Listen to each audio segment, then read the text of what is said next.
खेतों के बीच में किसी के साथ इंटीमेट हो रही थी और वहीं पास में उसका चाचा भी बैठा हुआ था जो अपनी डायरी में क्लाइंट्स के नाम लिख रहा था, जिसे देखकर हमें पता चलता है कि टीना एक धंधे वाली है और उसका चाचा ही उसकी दलाली करता है। फिर अपना सर्विस देने के बाद वह दोनों वापस घर आ जाते हैं और उनका घर देखने के बाद हमें पता चलता है कि वह लोग काफी गरीब हैं। फिर यहाँ पर हम टीना की छोटी बहन नताशा और अंकल के बेटे जैक को देखते हैं। फिर वह सभी खाना खाने के बाद अंकल दारू की बोतल लेकर बाहर बैठ जाते हैं और पूरे दिन का हिसाब किताब करने लगते हैं। तभी उनके पास जैक आता है और उसको अपने पिता और टीना के काम के बारे में सब कुछ पता था, पर इस काम में काफी खतरा भी था। इसीलिए जैक अपने पिता को एक चाकू देता है ताकि वह अपने सेल्फ डिफेंस में उसका इस्तेमाल कर सके। फिर अगले दिन टीना और उसके अंकल एक क्लाइंट से मिलने के लिए निकल जाते हैं, लेकिन वह क्लाइंट काफी गुस्सैल था और इंटीमेट के दौरान वह टीना को मारने पीटने लगता है। लेकिन टीना को यह सब पसंद नहीं था और वह चिल्लाने लगती है। वहीं बाहर टीना का चाचा ड्रिंक कर रहा था। तब टीना के चिल्लाने की आवाज सुनकर वह उस रूम के अंदर पहुंच जाते हैं और अंदर आकर वह उस क्लाइंट से रुकने के लिए कहते हैं, लेकिन वह क्लाइंट उसकी बातों को नहीं मान रहा था। इसीलिए अंकल और उस क्लाइंट के बीच झगड़ा हो जाता है, जिस दौरान वह क्लाइंट अंकल को धक्का दे देता है। तब जैक के दिए चाकू से अंकल का गला कट जाता है, जिससे अंकल की वहीं पर मौत हो जाती है। अब अंकल के मौत के बाद सब लोग काफी दुखी होते हैं और धीरे धीरे उनके सभी पैसे भी खत्म हो जाते हैं। पर अंकल के फोन पर क्लाइंट्स लगातार कॉल कर रहे थे। तब मजबूरन टीना को उन क्लाइंट्स के कॉल्स रिसीव करने पड़ते हैं और वह सभी क्लाइंट्स टीना को सर्विस देने के लिए बुलाते हैं। पर टीना अकेले तो जा नहीं सकती थी, इसीलिए जैक भी उसके साथ जाने का डिसाइड करता है। उसके बाद टीना को हम जंगल में इंटीमेट होते हुए देखते हैं और जैक पास में ही बैठकर डायरी में हिसाब किताब लिख रहा था। फिर सारा दिन अपना सर्विस देने के बाद वह दोनों वापस घर जाने लगते हैं। पर तभी टीना को एक आदमी के बारे में याद आता है जो उसको बहुत सारे पैसे देने वाला था, इसलिए वह दोनों उस आदमी के पास पहुंच जाते। असल में वह आदमी इस गांव का सरपंच था और वह यहाँ का सबसे अमीर आदमी भी था। लेकिन उसकी एक प्रॉब्लम थी। दरअसल सरपंच का बेटा एक गे होता है और सरपंच चाहता था कि उसका बेटा मर्द बने, इसीलिए उसने अपने बेटे की मर्दानगी बाहर लाने के लिए टीना को बुलाया था। यहाँ पर सरपंच टीना से कहता है कि तुम्हें मेरे बेटे के गे होने वाली बात राज रखना होगा, जिसके लिए मैं तुम्हें बहुत सारे पैसे दूंगा। उसके बाद टीना उसके बेटे को लेकर एक कमरे में आ जाती है, लेकिन यहाँ पर वह टीना के साथ इंटीमेट होने से मना कर देता है। जिसके बाद वह दोनों एक प्लान बनाते हैं और प्लान के अनुसार टीना जोर जोर से आवाजें निकालने लगती है, जिससे सरपंच को लगता है कि उसका बेटा अब मर्द बन गया है। फिर सरपंच से पैसे लेने के बाद वह दोनों अपने घर आ जाते हैं। फिर धीरे धीरे टीना के सर्विस देने वाली बात पूरे गांव में फैल जाती है, इसलिए गांव के सभी लोग उसके साथ इंटीमेट होने के लिए आने लगे थे और अब उन लोगों के पास अच्छे खासे पैसे भी आने लगे थे। लेकिन फिर एक दिन सैम नाम के एक पुलिस ऑफिसर को उनके इस धंधे के बारे में पता चल जाता है, इसलिए वह जैक के पास आकर अपना कमीशन फिक्स कर लेता है और साथ ही सैम टीना के साथ इंटीमेट भी होता है। उसके बाद सैम जैक से अपने गे कांस्टेबल के साथ इंटीमेट होने के लिए कहता है और मजबूर में जैक को ऐसा करना पड़ता है। फिर इसी तरह कई महीने बीत जाते हैं और जैक भी गांव के औरतों को सर्विस देने लगा था। फिर एक दिन जब जैक और टीना अपने घर जा रहे थे, तभी रास्ते में उन्हें ऑफिसर सैम मिलता है और सैम उनसे अपना कमीशन लेकर वहां से चला जाता है। उसके बाद हम देखते हैं कि टीना की तबीयत काफी खराब हो जाती है, जिसे देखकर जैक दवाई लेने के लिए बाहर जाता है। इसी दौरान सैम भी गांव का दौरा कर रहा था। तभी उसकी नजर एक लड़की पर पड़ती है और सैम को वो लड़की काफी पसंद आ जाती है, इसीलिए वह उस लड़की का पीछा करने लगता है और उसका पीछा करते हुए वह उसके घर तक पहुंच जाता है। फिर वहीं दूसरी तरफ हम उस गे कांस्टेबल को देखते हैं जो दारू के नशे में धुत था।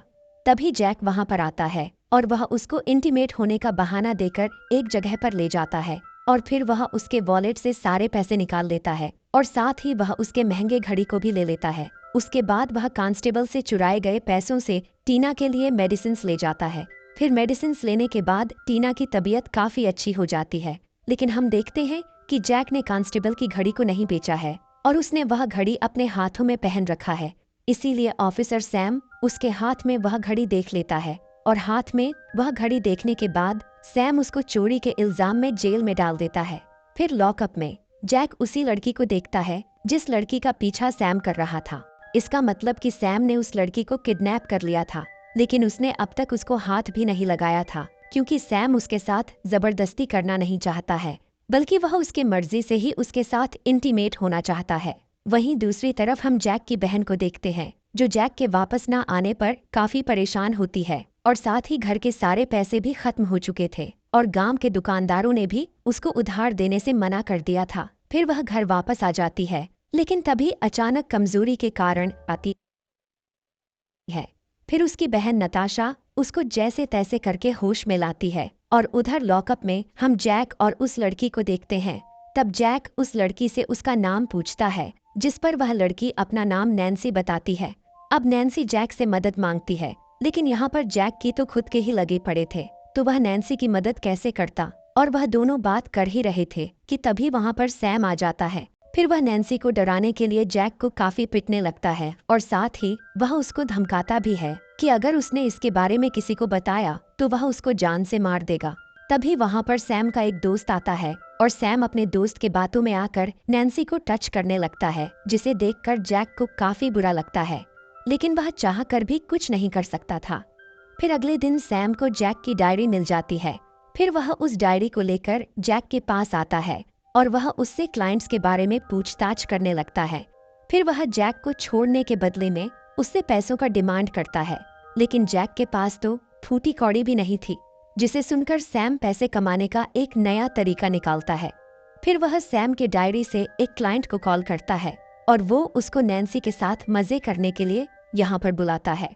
फिर वो क्लाइंट नैन्सी को देखकर काफी उत्तेजित हो जाता है, इसीलिए वह नैन्सी से उसको प्लेजर देने के लिए कहता है, लेकिन नैन्सी काफी जोर जोर से चिल्लाने लगती है।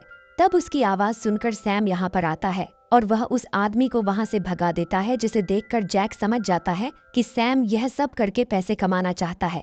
इसीलिए वह सैम से कहता है कि यह काम मैं और टीना कर सकते हैं, लेकिन इसके लिए तुम्हें टीना को यहाँ पर लाना होगा। जिसे सुनकर सैम टीना को लाने के लिए उसके घर पहुँच जाता है, लेकिन नैन्सी को यहाँ पर लाने के बाद सैम उसको भी जेल में बंद कर देता है।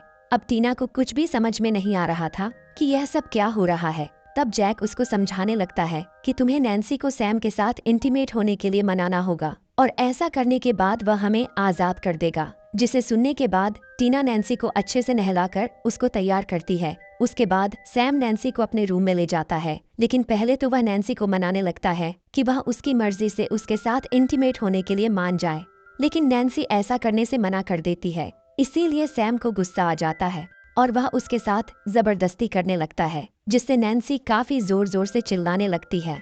तब नैन्सी के चिल्लाने की आवाज सुनकर जैक और टीना भी काफी परेशान हो जाते हैं। फिर सैम अपना हवस मिटाने के बाद नैन्सी को वापस जेल में बंद कर देता है। उसके बाद अगली रात सैम फिर से नैन्सी को अपने कमरे में ले जाने के लिए वहां पर आता है, लेकिन टीना उसको समझाते हुए कहती है कि नैन्सी के साथ ऐसा पहली बार हो रहा है, इसीलिए उसकी हालत काफी खराब हो गई है और अगर तुम चाहो तो मेरे साथ ये सब कर सकते हो। जिसे सुनकर सैम काफी खुश हो जाता है और फिर वह उसके साथ वहीं पर इंटीमेट होने लगता है, लेकिन इसी दौरान टीना एक चाकू उठाती है और वह सैम का गला काट देती है। फिर वह चाबियां लेकर जैक को आजाद करती है।